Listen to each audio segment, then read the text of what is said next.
escuchar a Juan Manuel Martínez Reñat, que nos va a hablar sobre sistemas dinámicos discretos no autónomos. ¿Ya? Ya dijeron quién soy y de qué voy a hablar. No sé si están familiarizados con el concepto de sistemas dinámicos. El más común es X, la pareja XF, donde a cada punto le estás aplicando la solución F, ¿no?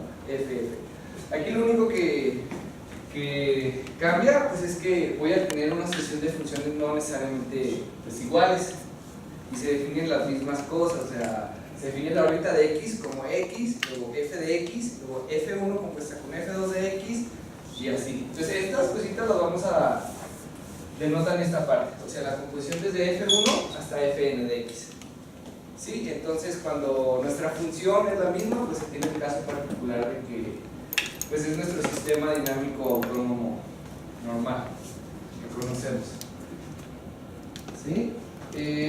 Pues salen prácticamente de ecuaciones en diferencia, ¿no? Donde cada F va mandando el puntito a otro espacio, cosas así. Entonces vamos a anotar así como que el X0 es nuestro punto de partida, entonces el F de X va a ser el X1, ¿sí? El F1 compuesto con F2 de X pues va a ser el X2 y cosas así. Entonces una solución para ese sistema en diferencias pues es la órbita del puntito que estamos eligiendo. Es así como que de donde parte todo, ¿no? Nuestras definiciones, pues la de un punto es punto transitivo si la cerradura de la órbita es densa de un punto. Que sea transitivo es que, por ejemplo, si nosotros tenemos dos abiertitos, cualesquiera, no vacíos obviamente, va a existir un número entero positivo, tal que si yo agarro cualquiera de los dos abiertos y compongo las funciones, o sea, desde F1 hasta Fn de ese conjunto, por ejemplo, digamos el del U, hasta acá, va a existir un puntito que, por ejemplo, F1 a la K ya está en B, ¿sí? Ese es el de transitivo. La de Banks, pues es lo mismo. O sea, estas definiciones como que son parte de esta, nada más que con dos abiertos o cosas así. Es como que difiere mucho en los artículos lo que es de Banks, lo que es totalmente transitivo y cosas así. Por ejemplo, en este, el totalmente transitivo es para cualquier número entero. Tenemos los U1 hasta UM y BU hasta BM, los conjuntos, ¿no? Entonces se dice que existe una K tal que pues me va a pasar lo mismo que el transitivo, que va a existir un punto en el UI tal que compuesto con la composición, pues, aplicado a la composición de funciones hasta un número K, pues va a caer en el BI, ¿sí? Es que sea totalmente transitivo, así lo voy a definir. Por ejemplo, débilmente mezclante pues es nada más hasta el índice 2 de cada parte. Lo que voy a estar trabajando es como que en general, esta definición es la de un conjunto cerrado en el espacio, ¿no? Lo que aquí agrego de hipótesis es que, por ejemplo, que el primer abierto sea un abierto relativo conforme a la topología de subespacio, y que el segundo abierto tenga intersección no vacía con el conjunto A. Entonces también va a existir un puntito en el abierto, les voy a denotar UDA. A todo lo relativo va a estar el subíndice del espacio que vamos a estar trabajando, y pues igual va a existir un puntito en UDA tal que con una serie de composiciones de función existe un entero K tal que me va a caer en el B. Eso es prácticamente nada más lo de que sea un conjunto transitivo del sistema.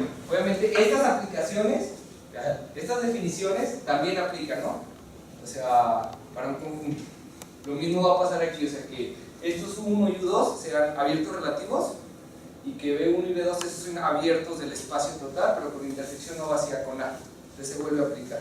Ese tipo de definiciones los omití porque pues se sigue de esto, el número 6. ¿Ok?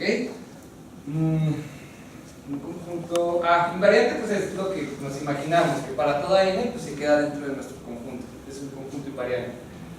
Y unas nociones topológicas que incluí porque como proposiciones adelante adelante, pues la voy a utilizar, es la de conjunto regularmente cerrado. Un conjunto regularmente cerrado, sí.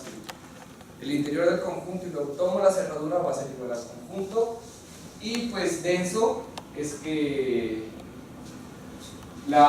un conjunto es denso en otro, no tiene que tener ninguna relación, intersección o lo que sea. Bueno, obviamente sí tiene que tener intersección, pero que A esté en la cerradura de A intersección B. Eso es muy importante que sea denso. Y pues se cumple lo que se espera, ¿no? Que cualquier abierto que B toque cualquier abierto de A. ¿Sí? Porque para que sea un espacio denso, o sea, se cumplen muy intuitivamente las cosas. Y que el interior de cualquier abierto de A pues va a tener interior no vacío, porque simplemente es A intersección otro abierto, pues ya se me va a dar que el interior es no vacío de esa cosita, porque el interior pues es nada más la intersección con el A. ¿Cuál más?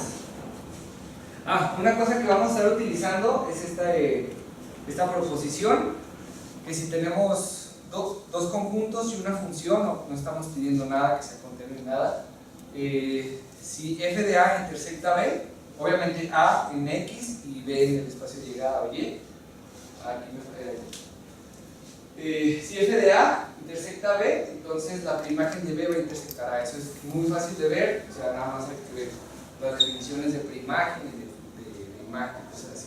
Esto lo vamos a estar utilizando en el siguiente teorema, que va a ser como una caracterización del transitivo, que el siguiente teorema es muy importante porque nos va a ayudar a demostrar pues teoremas así como que padres, ¿no?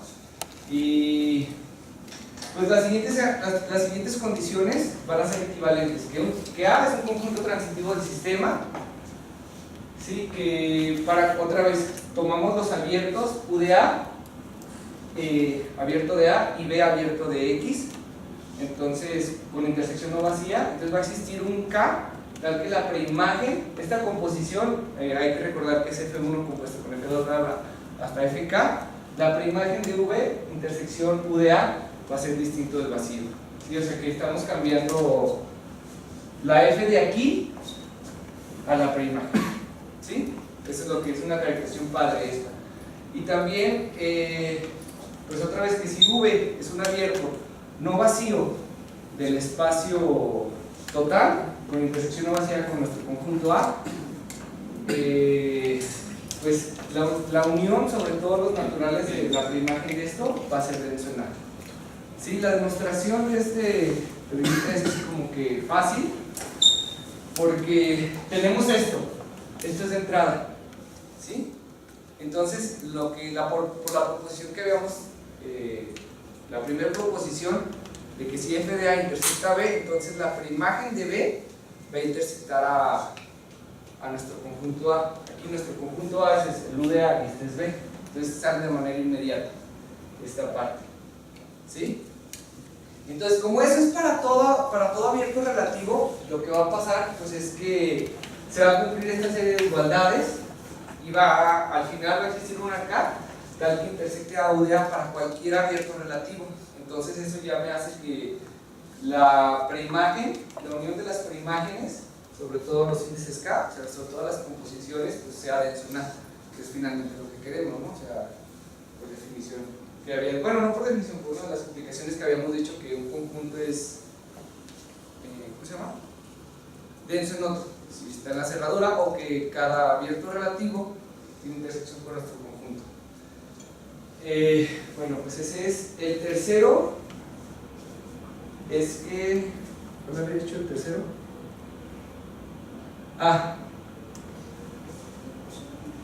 Que si otra vez tomamos mi abierto relativo y mi abierto con intersección no vacía con A, entonces queremos ver que eso es denso, pero sabemos que U de A intersecta a, como ya sabemos que se cumple 2, que es denso, entonces intersecta a U de A, entonces al menos un índice lo va a intersectar, ¿sí? Entonces otra vez utilizamos, va a existir un N que me va a hacer esto, ¿no? Que U de A intersecta F1 de N inversa de V, entonces pues otra vez utilizando la primera proposición, se tiene que F1 de N de U de A por intersección con B, pues va a ser distinto de vacío.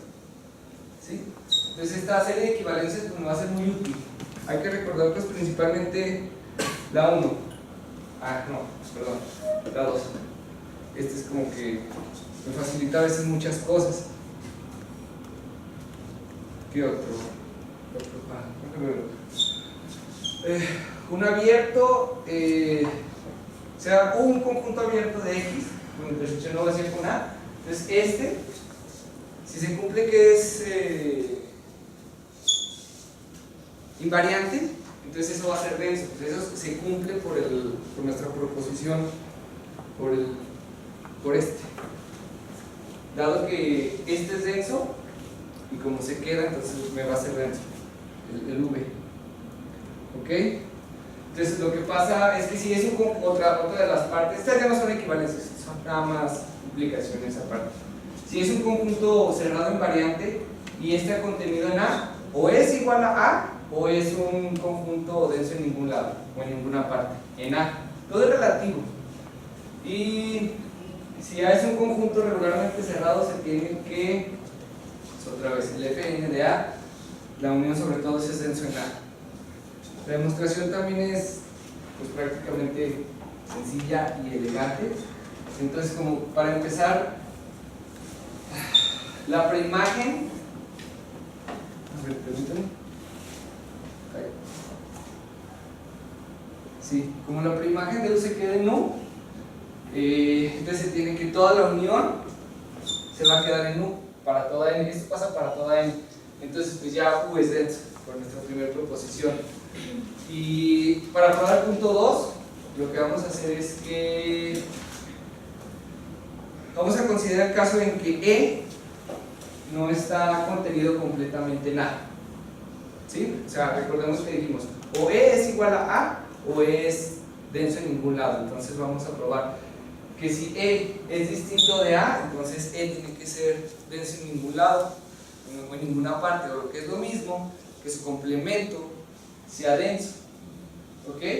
Entonces lo que vamos a hacer es E cerrado. Entonces definimos X menos E, ese va a ser nuestro abierto, y además intersecta a A, porque pues como E no es completamente A, es un subconjunto propio de A, pues vamos a tener esto. ¿Ok? Además E es invariante, entonces se tiene que F1 de N, E va a estar contenido en N para toda N. ¿Ok? Entonces hay que recordar una serie de contenciones que están contenido, por ejemplo, en F de E. ¿Sí? Que si voy y regreso, pues me voy a comer al conjunto. ¿Ok? Y esto, y por ejemplo, F, bueno, aquí, perdón, va a ser 1n para toda n. Fn, ¿sí? Que es nuestro sistema no autónomo. Esto hay que recordar. Y Fn está contenido en E. ¿Ok? Esta partecita de F1 de N de E está contenida en E porque es un conjunto. Se me va el nombre. Invariante. Esto. ¿Sí? Entonces, al tomar el preimágenes, pues se va a conservar. ¿Sí? Fn. Y vamos a tener esta contención. Entonces, ya nada más tomamos complementos y pues nos va a resultar lo que queremos. Que el Fn inverso de U pues va a ser, es el que es denso, porque se queda en U, este es U. ¿Sí? Y pues sí, esta es la serie de contenciones que nos sirve, ¿no? Desarrollamos la preimagen que se abre y por la serie de contenciones esta va a quedar X menos esto y va a estar contenido en X menos E. Este es mío. ¿Sí? Entonces así se prueba que es denso.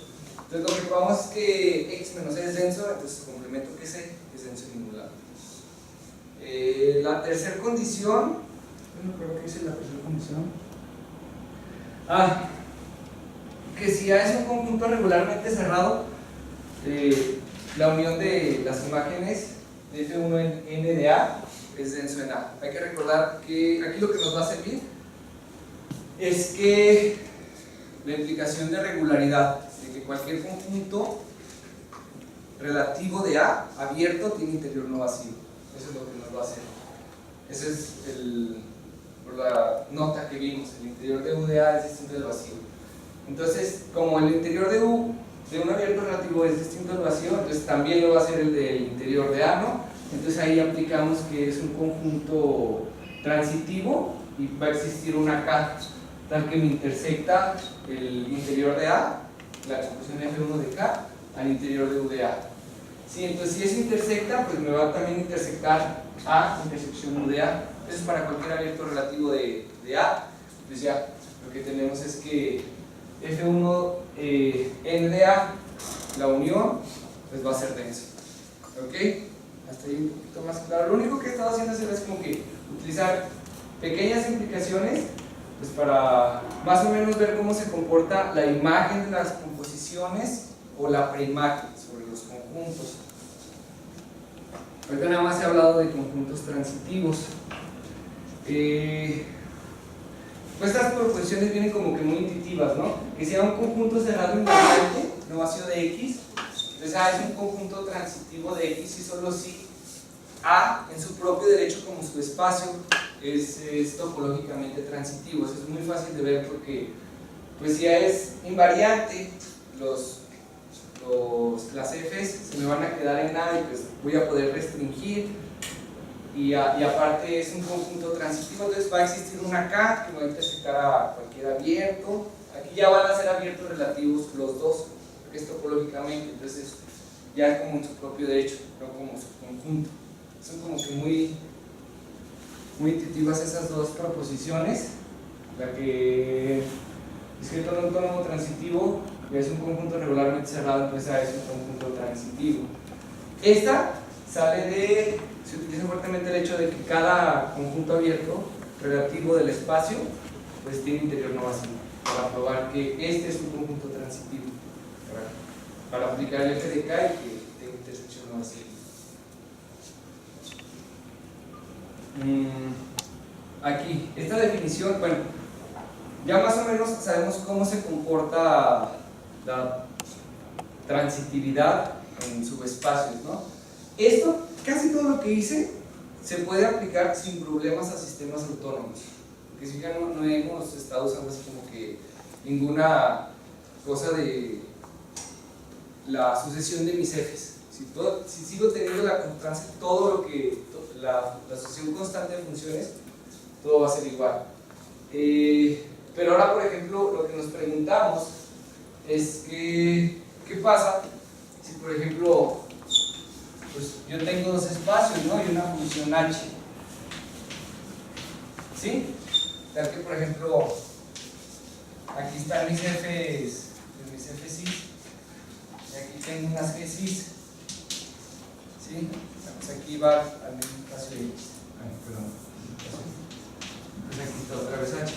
Pues ¿qué pasa? No, primero vamos a dar una definición que es la de que si la función H es sobreyectiva, se dirán que los sistemas son topológicamente semiconjugados y que si H es homeomorfo, pues ya son topológicamente conjugados. Lo que hace es que, pues, que el sistema, este diagramita conmute, que es lo mismo, o sea, tomar este camino que tomar este camino. Aplicarle primero el FI a mi X y luego aplicarle H, que lo mismo H, y luego GI. ¿Okay? Lo que va a pasar, lo que voy a utilizar esta parte es ver que las preimágenes también son iguales. O sea, si yo tengo un puntito aquí y tomo la preimagen, por la conmutatividad de este diagrama, este puntito también va a estar en la preimagen de H inversa, F inversa. ¿Sí? Por la conmutatividad de este diagramita. Por definición, o sea, lo que tengo es que esa H me hace esto. O sea, eso sí lo tengo de favor. Un ejemplito cuando son topológicamente semiconjugados, pues es una función que me manda, elijo un n natural fijo y a cada x me lo multiplica por n. Y luego le aplico g. Por ejemplo, estas van a ser mis Fn. F1 pues me lo va a mandar al x. F2 me lo va a mandar x a 2x. F3 y así. ¿ok?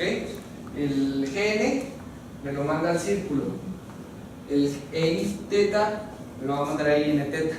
Entonces, si se fijan, en el círculo complejo es la misma composición de aquí para acá. Aplicar primero FN y luego GN que N y luego H. ¿Sí? Entonces, y la función además es sobreyectiva porque pues va al círculo. Entonces ya tenemos que esta es un ejemplito de topológicamente semiconjugados.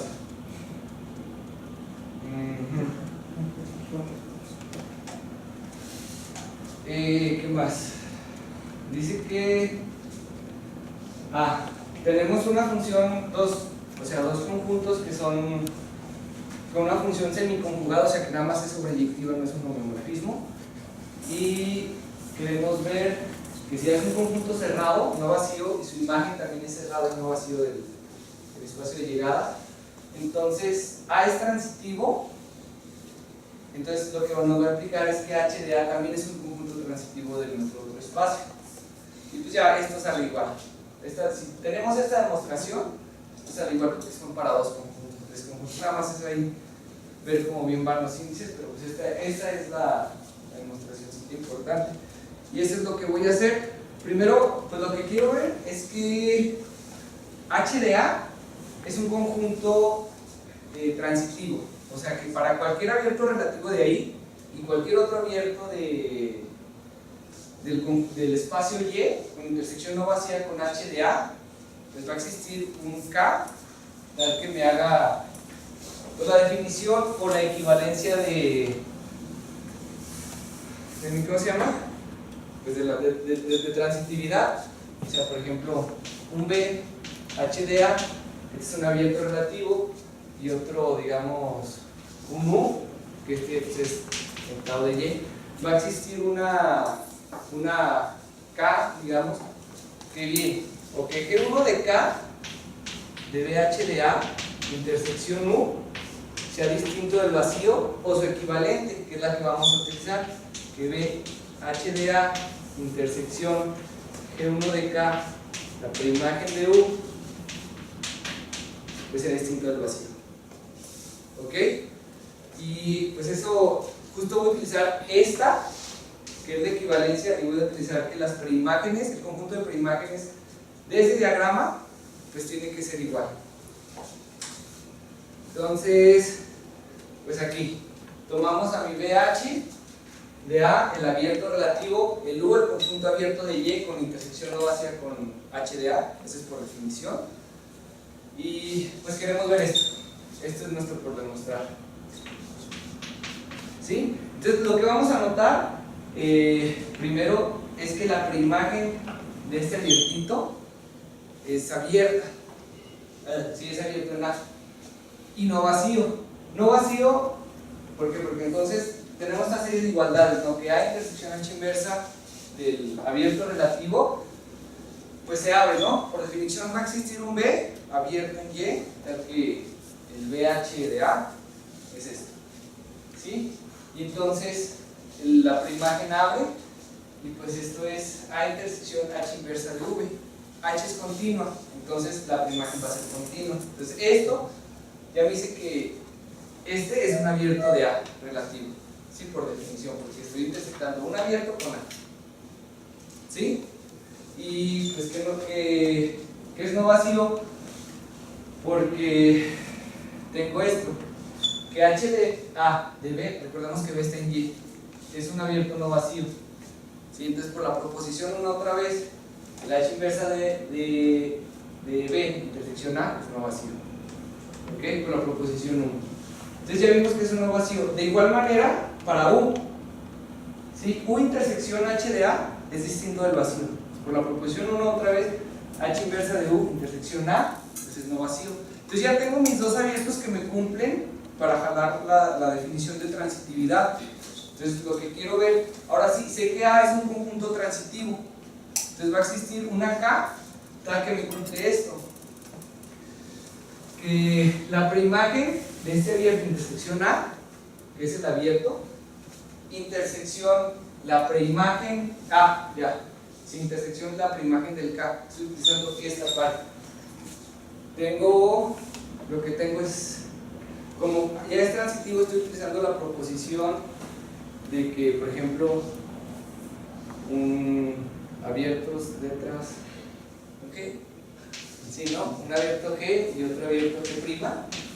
Como ya están en A, ya es transitivo, pues ya existe una que es F1 de K, de A, intersección G', es distinto del vacío, o su equivalencia, que GA intersección F1, K inversa, imagen de G', es distinto del vacío. Entonces estoy utilizando esto.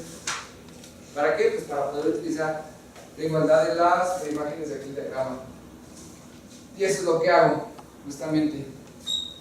Entonces, perdón, ¿dónde voy? Estoy aquí. Entonces ahora sí, como son semiconjugados, aquí hay un X que está aquí y que está aquí.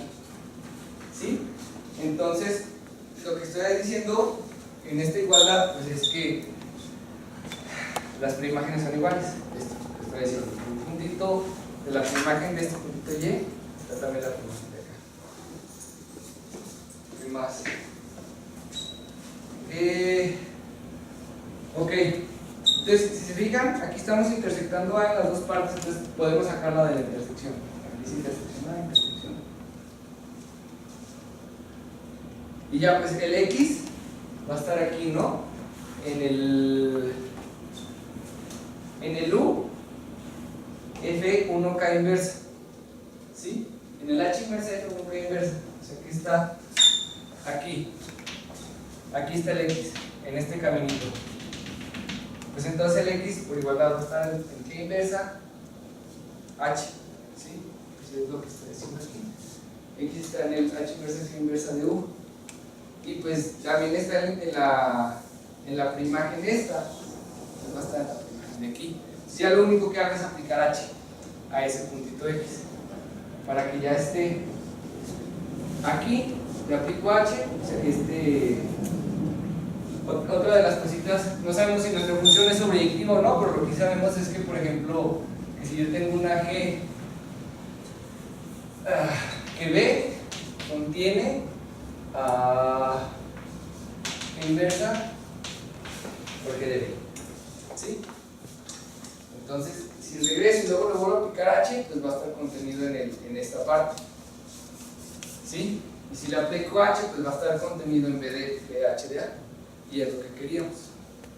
Sí, entonces eso pasa cuando tenemos una función que es corta padre, o sea, que conmutan estos diagramas. Entonces, si tenemos un conjunto transitivo del otro lado, de un lado, y su imagen también es cerrada, tenemos que es un conjunto transitivo de nuestro espacio de llegada. ¿Qué más? Autónomo, punto X.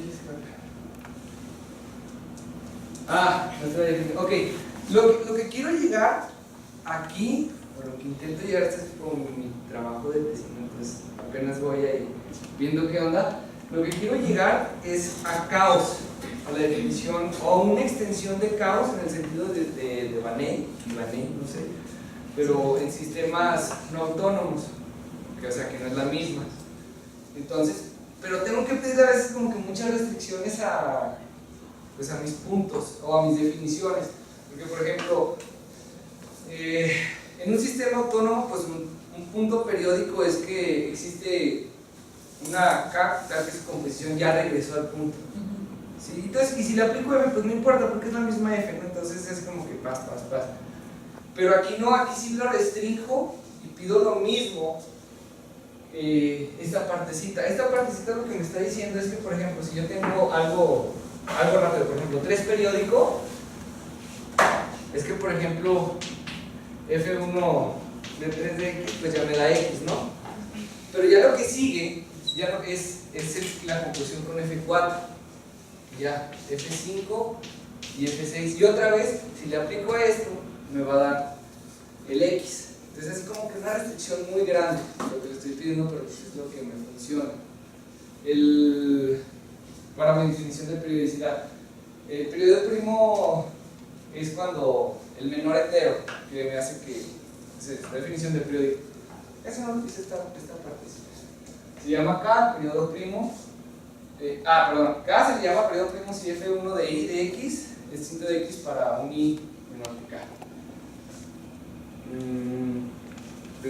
sistema. Ok, entonces vamos a ver más o menos cómo se manejan este tipo de cositas. Y primero una observación. Si tenemos un espacio topológico y que es T2, y además de una cantidad finita, pues ese espacio ya tiene la teta, porque podemos empezar a tomar intersecciones en sus bolas por ser T2 y llegamos a que son los puntos aislados, ¿no? Entonces dice que si es un sistema discreto autónomo y si es topológicamente transitivo con estas condiciones, o sea que X sea finito y T2, entonces lo que va a pasar es que el espacio consiste de una sola órbita. Pues eso es obvio, porque si es transitivo y yo tengo los dos abiertos unipuntuales, pues me va a existir un K. Este es en el sistema autónomo, hay que recordar que de X pues me dé un unipuntual Y, ¿sí? Eso es para todo cualquier abierto. Entonces para todos los abiertos unipuntuales me va a pasar esto. Pues ya cada puntito va a estar en la órbita de uno que elijamos, uno arbitrario. Esto no pasa en no autónomos, porque tomamos a X como AB con su métrica discreta y definamos las funciones así: F1 de A igual a F2 igual a B, F2 de A, y F1 de B igual a F2 de B igual a A, esto. Sí, entonces veamos que para empezar no tenemos puntos periódicos, porque si tomamos el A F1 lo vamos a mover a B, y después del 3 Fm de B se va a quedar en B, va a ser constante. Y también entonces ahí no tenemos puntos periódicos, pero pues sí tenemos que es topológicamente transitivo. Cualquier puntito yo encuentro una función que la compongo y pues va a llegar a otra. Si es el mismo, pues F1 o F2, perdón, a F3. Si yo estoy en ahí quiero llegar a, pues hasta F3. ¿Sí? Es cierto, a ver. No, F2, hasta F2, porque tengo F1 de A, me va a dar A, me va a dar B, y luego pongo con F2, me va a dar A. ¿Sí? Entonces, ese es un contraejemplito de que no siempre pasa eso. Ya encontramos como que la primera diferencia, ¿no? De un autónomo y un no autónomo. ¿Cuál más? Aquí voy a hacer trampa porque para llegar a esta afirmación, que si es topológicamente transitivo, un autónomo, y consta de una cantidad infinita de puntos, no tienen puntos aislados, pero el artículo se mete con cosas así como que de Scrambled sets, cosas así, para probar eso, y con caos en el sentido de Lee York. Entonces eso sí es trampa. Sí es cierto, pero es trampa, es decir, no está muy claro. Y otra vez, eso es falso para mi sistema no autónomo.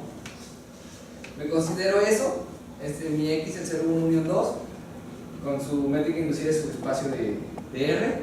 Y la sucesión a N pues es una sucesión ordenada de mis racionales en el 0, 1, y voy a aplicar F. Y las defino. Si F es par, de X me lo manda a 2, y si es impar, me lo manda al racional, con esa etiqueta. ¿Sí? Entonces otra vez, cualquier punto tiene órbita densa por la densidad de los racionales. Finalmente lo estoy mandando a los racionales. Y también me llega pues obviamente al 2, por esto, porque a cada par me lo va a mandar al 12. ¿Sí? Y ahí sí tiene un punto aislado.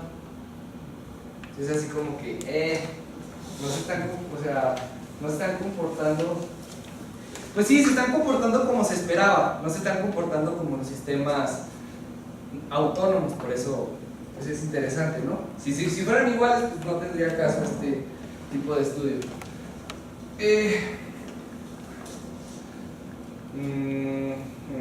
Esta proposición, la que es padre, y la vamos a estar utilizando.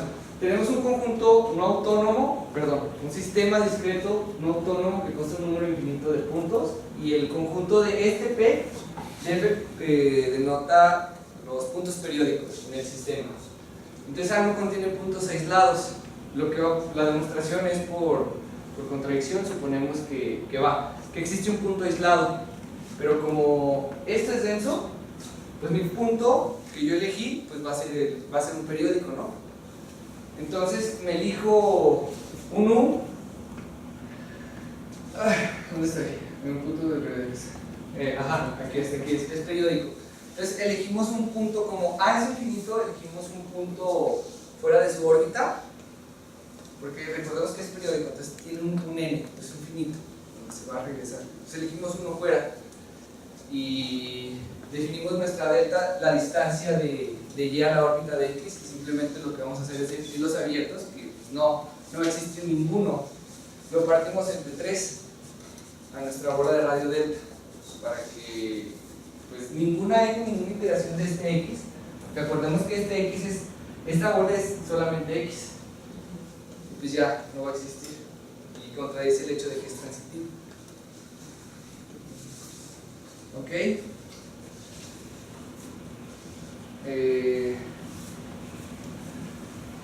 Esta padre también dice que si un espacio métrico segundo numerable o de segunda categoría de B, si el sistema discreto no autónomo es topológicamente transitivo, entonces va a existir un X con órbita densa. Su demostración es un poquito larga, pero está padre. Entonces, esto pasa también cuando el sistema es métrico y compacto, que va a ser completo. ¿Ok? Entonces, lo que vamos a hacer es, tenemos X es segundo numerable. ¿Sí? Como es métrico, pues la equivalencia de ser segundo numerable Lindell ofrece equivalente. ¿Ok? Entonces lo que vamos a hacer es decir, ok, puedo elegir una cubierta con radio 1, recuerdas el radio 1, que es métrico. Entonces va a existir una cantidad numerable de X tal que cubren a todo el espacio. Y eso es para cualquier entero. Si yo digo, ok, de radio, por ejemplo, para N2, de radio 1 medio. Entonces va a existir otra cantidad numerable de puntitos tal que sus bolas de radio 1 medio me cubre al espacio X. ¿Sí? Entonces lo que yo hago es juntar todas esas bolas de radio 1 sobre K, que van a seguir siendo numerables, y lo que defino es ahí como la preimagen sobre todos los M de cada UI. ¿Sí? Entonces, para aclarar un poquito esto, digamos que el espacio es compacto. ¿Sí? Si mi espacio fuera compacto, o sea, una unión numerable de numerables sigue siendo numerable, entonces hasta ahí no hay ningún problema. Pero por ejemplo, para aclarar, ¿no? Si yo tengo un sistema, por ejemplo, compacto, entonces de radio 1 va a existir 1, x1, ¿cómo se entonces ahí? x1 hasta xn1,1, ¿Simón? Y cada de sus bolas de radio 1. Entonces, por ejemplo, el UI pues es la primera bola, el U2 va a ser la bola N, ¿sí? Perdón, el UN, la bolita UN es la bola de este. Y luego decimos, el UN más 1, pues es, si yo doy de radio y medio, entonces ahí van a existir otros M elementitos. Y pues ya este es, por ejemplo, el del primero, X1, 2, de radio y medio. Esta bola va a ser mi UN más 1. Para fijar más o menos ideas. Pero aquí es numerable. Entonces, habiendo todas, ¿no? Y bueno, y para cada UI le tomo la preimagen sobre todo los M, sobre todas las composiciones, y ahí defino mi AI. Recordemos por las proposiciones esa cosa, porque U es una abierta, es densa. ¿Sí? Entonces, lo que pasa es que por ser de segunda categoría de B, es que la intersección de todas esas AIs es distinta de X, es distinta del vacío. ¿Ok? Y lo que afirmamos es que al menos aquí hay un punto y que el punto de aquí va a ser el que tenga órbita densa. Y pues lo único que hacemos es tomar una bola, tomar un Y que existe ahí, tomar una bola, y luego ahí va a existir un Y, y luego va a existir un épsilon que está contenido en esa bola. Y luego, porque esta es una cubierta, pues va a existir un K, tal que 1 sobre K, se queda en epsilon sobre 2. ¿Sí? Un UI, para que pues eso pase. Y como lo cubren, ya pues lleva hasta en alguna bola de un X, de radio 1 sobre K y un XJK. Sí, va a estar estas contenciones. Y pues ya. Como el X está en la preimagen de todas las bolas, por la propiedad de la segunda categoría de Bell, pues va a estar aquí. ¿Sí? Entonces ya lo que tenemos es que X va a existir un N sobre todas estas uniones, o sea que pues F1 de X esté en esta bolita. Y se terminó. ¿Ok? Y pues ya, bueno, es lo que dice aquí. Que existe un N tal que F1 de X está en esta bola. Y este está en U, pues ya, eso quiere decir que ni me acuerdo, que su órbita es densa. Para cada abierto va a existir un punto de su órbita de X. Y eso es muy padre.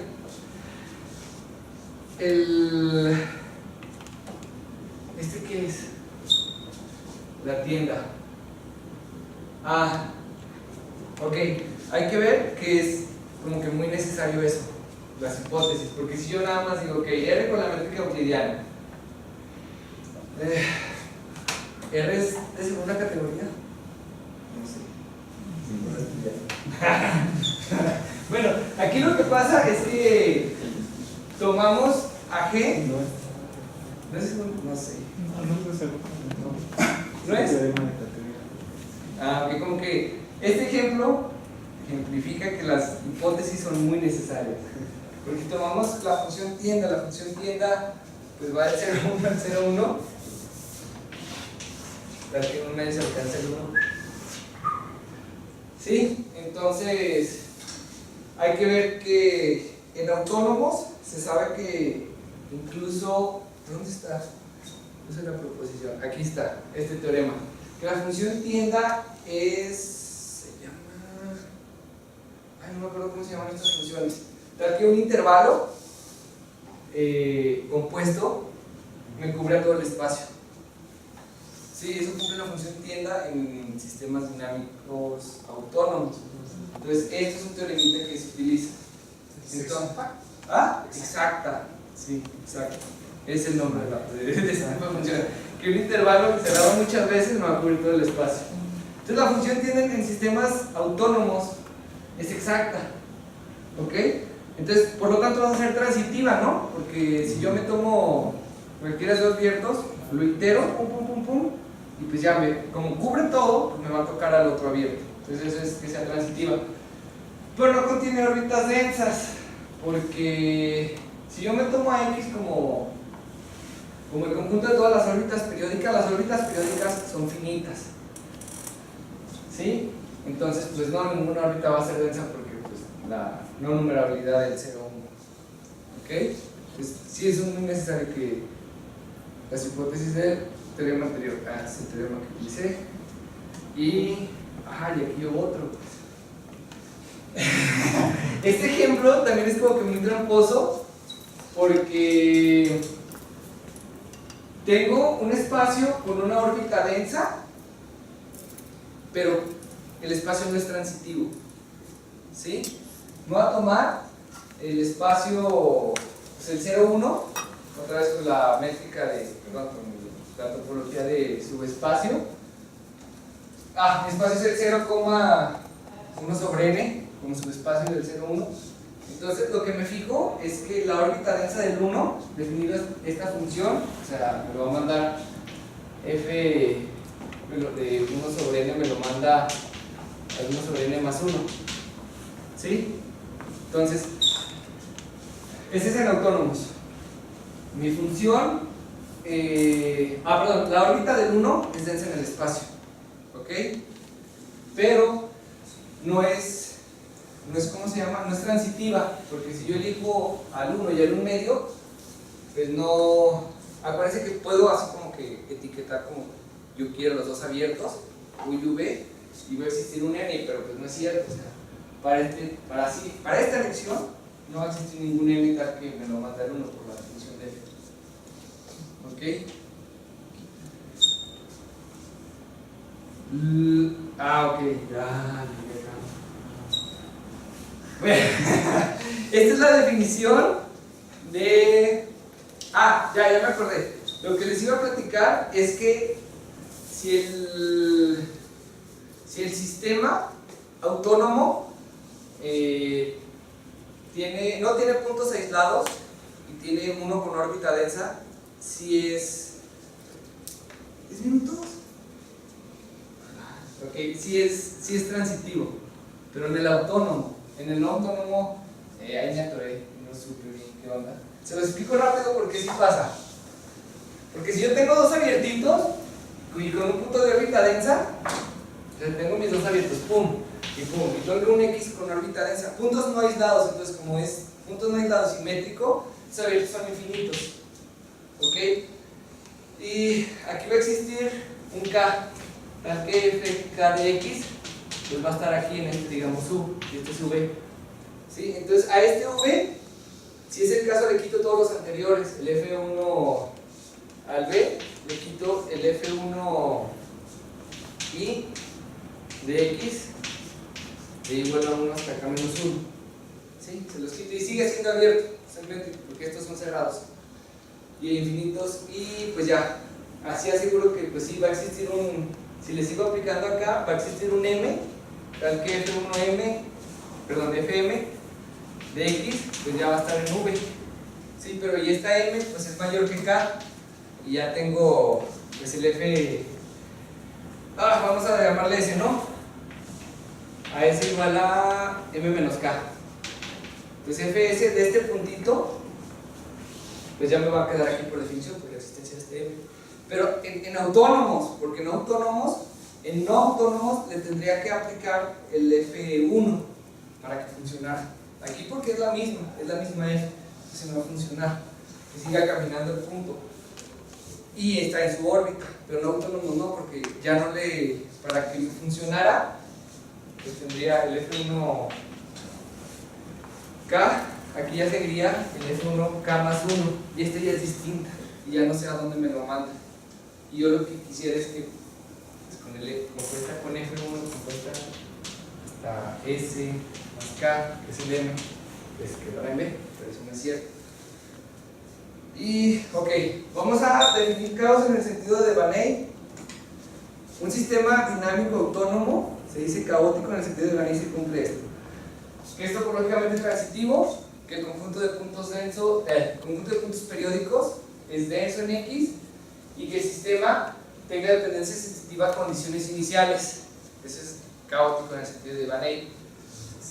Banks en 1992 probó que estas dos implica este. ¿Sí? Ahí dice. Y lo que vamos a hacer nosotros es más o menos ver si es cierto también para no autónomos. Y lo que hicimos es como que separar nuestro problema en dos casitos. Cuando tenemos acotados y no conjuntos no acotados. Entonces, la dependencia sensitiva es esa. Ahí se lo va a leer. Que para cualquier delta, para cualquier elección de delta positivo, existe un X en A, tal que, y una vecindad de ese puntito, tal que existe una Y en el abierto relativo y una N, tal que la distancia F1 de N a F1 de Y es mayor que delta. Esta ya está en sistemas no autónomos, pero si le quitamos este 1 y este 1 se hace autónomo, o sea, es lo mismo. ¿Ok? Obviamente esto está en subespacios. El sentido de Van Eyck dice, A es un conjunto caótico, si A es un conjunto transitivo de este, y el conjunto de estos es denso en A. ¿Va? ¿Qué sigue? Acotado. Pues nuestro primer teoremita. Sí es cierto. Si A es un conjunto no acotado del sistema y el conjunto de puntos periódicos es denso, entonces A tiene dependencia a condiciones iniciales, y la constante de sensibilidad lo padre de esto es que es cualquier número. ¿Sí? Entonces sí jala cuando es no acotado. La demostración ya no la puse, porque sabía que se me iba a acabar el tiempo, entonces hice trampa, pero utilicé muchas cosas ahí medio truculentas de elecciones de deltas, de distancias a las órbitas y cosas así. O sea, no es sencillo, pero aquí sí va a haber más. Pero bueno. Y eso sí pasa. Y también para conjuntos no acotados. Acotados, perdón. Una definición, hay como que dos pruebas. La primera utiliza esta definición y esta proposición, pero vamos a llegar a lo mismo. La definición de funciones equicontinuas. F nada más nos está mandando por ejemplo, F1 de Dn, de D1 a E1, y pues ya cumple que sí, que sea continua, ¿no? La función, que realmente que para toda epsilon la distancia de la aplicación de h es menor que epsilon si está en la vuelta, en el radio delta, es para toda n. Esta proposición no la quiero leer porque pues, lo importante es este teorema. También este teorema, ahora su demostración es muy fea. Si gustan, les paso las notas, pero sí es cierto. Es muy fea la demostración, hacía como 3 horas. ¿Y qué hacía? Es acotado al infinito con una sucesión de funciones equicontinuas. Pues lo que va a pasar, que si este es denso, entonces A tiene dependencia sensitiva. Ahí la delta no es. La delta es un numerito, sí, para cualquier elección.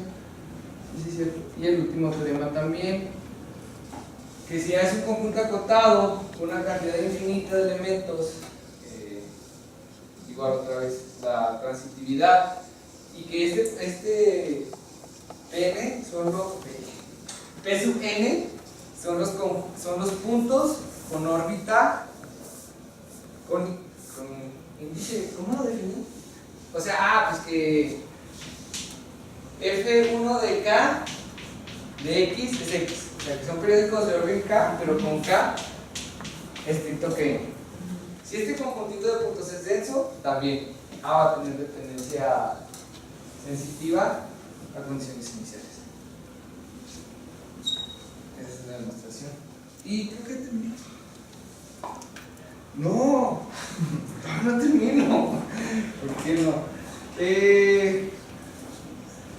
Pues, ya. Entonces, la pregunta natural que nos va a surgir cuando estamos tomando sistemas discretos no autónomos es qué pasa cuando mi sucesión de funciones pues converge puntualmente, ¿no? Es como que la pregunta natural, pues ¿qué pasa cuando converge una función? Entonces, primero vamos a ocupar esto. ¿Qué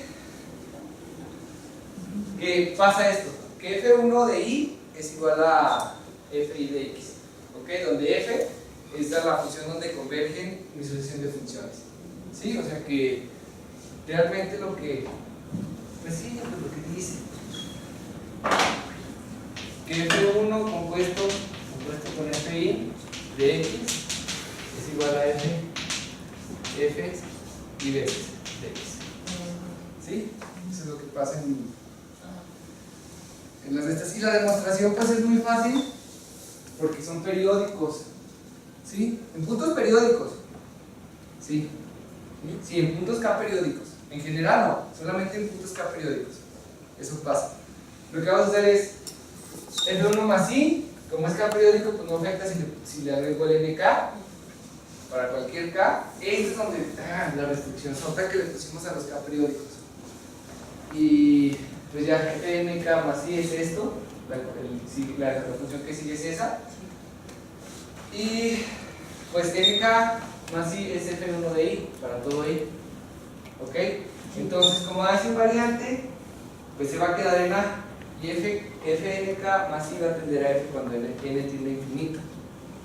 Y pues ya, lo que se tiene es que F1 más I es F compuesto de. Este es el que tiende a F. Va a tener F1 de I. Entonces, pues ya, siguiendo el mismo pasito, pues nos va a tocar que esto. F1 de I de X va a ser F de X. Y lo que tenemos, esto es padre. Ya tenemos esto, que ahora, como lo demostramos para K periódicos, si tenemos que el conjunto es denso de los puntos periódicos, tenemos que ahora sí que F1 de n es igual a Fn para cualquier x. ¿Cómo? Pues de la manera más sencilla, que es aproximándonos a x por una sucesión, haciendo tender. Primero sabemos que por una sucesión de números k periódicos. Por la sucesión se cumple esta igualdad, ¿sí? Por lo anterior, por la proporción anterior, para todo esto, para todo p sub n. Y hacemos tender m a infinito y pues ya, lo que pasa es que si realmente se cumple lo que queríamos. Ay, aquí está m más. ¿Sí? Entonces es como que está muy padre y nos ayuda a que esto y esto sean nobles. O sea que si yo tengo un conjunto transitivo en el no autónomo, sí solo sí, ese conjunto es discreto en el no autónomo. Obviamente sobre estas condiciones, cuando Fn converge a F y los conjuntos de puntos densos, el conjunto de puntos periódicos es denso. Pues ¿de qué manera? De esta, si ya tengo que me tomo dos abiertos en mi espacio, digamos correlativos,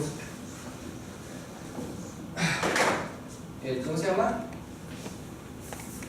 El UA y el B, ¿sí? Ya sabemos que en cualquiera de los dos casos eso es transitivo, entonces va a existir una F de K, una K, tal que F de X con X en U de A va a estar en cualquiera de los dos casos. Este es no autónomo, este es autónomo, pero pues por la igualdad de uno pues se va a cumplir ida y vuelta y ya, eso es lo que nos dice esto. Y pues obviamente esto, el 3, que si ya tiene dependencia sensitiva a condiciones iniciales, si solo si en el sistema no autónomo, si solo si en el sistema autónomo, de la mismita manera por 1, este es muy fuerte y este anterior, la proporción anterior. Y el último teoremita que tengo es que si es invariante con una cantidad infinita de elementos, un sistema escrito no autónomo, con una sucesión convergente, continua solamente, esto siempre es continuo, para definición de no autónomo y autónomo, eso es continuo. Si es transitivo y además el conjunto P es denso, entonces sí, solo sí, la dependencia sensitiva a condiciones iniciales. No, en el no autónomo.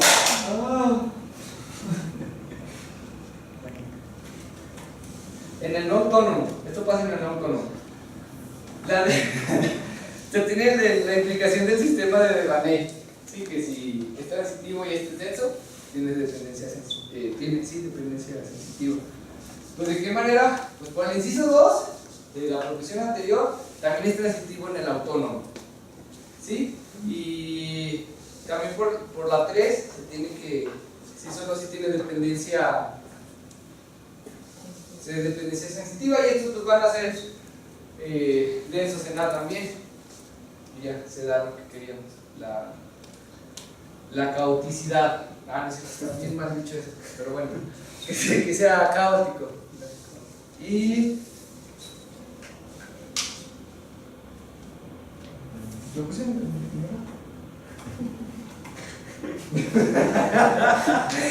Chale. Y pues ya, es un no autónomo. Y aquí que tenemos esta función. El punto 2/3 es un punto periódico en nuestra tienda. De hecho, o sea, el truquito para sacar puntos periódicos me dijeron que era la intersección con la identidad o la iteración, no sé si son así, ¿no? Entonces 2/3 es punto periódico. Entonces lo que definimos es F como, déjenme bien, así, ¿sí? Ese es mi F y el Fn, el Fn es la tienda normal, el Fn es la tienda para cada n. ¿Sí? Entonces vemos que sí, efectivamente F, mi sucesión, este es Fn para toda n, mi sucesión sí converge a la tienda, pues porque después de 1 ya todos son iguales, ¿no? Y si A dice que, ok, 1/3 y 2/3. 1/3 ¿y qué? 1/3 y 2/3. Esto pues. Claro, pues ya. Si le aplico F1 a este, o sea que no va a ser transitivo, porque si le aplico F1 a este, pues esto es constante, y me lo va a mandar a 2/3. Y le sigo aplicando F, pues me va a quedar aquí. Sí, y nunca, con ninguna iteración de ningún entero, me va a caer al tercio, al ser 1/3. Sí, entonces es un caso cuando A no es transitivo en el sistema discreto no autónomo, entonces por tanto no tiene dependencia sensitiva. Pero F sí cumple las condiciones. F solita sí cumple las condiciones. Aquí lo que nos faltó es la densidad de los puntos periódicos. Y ya.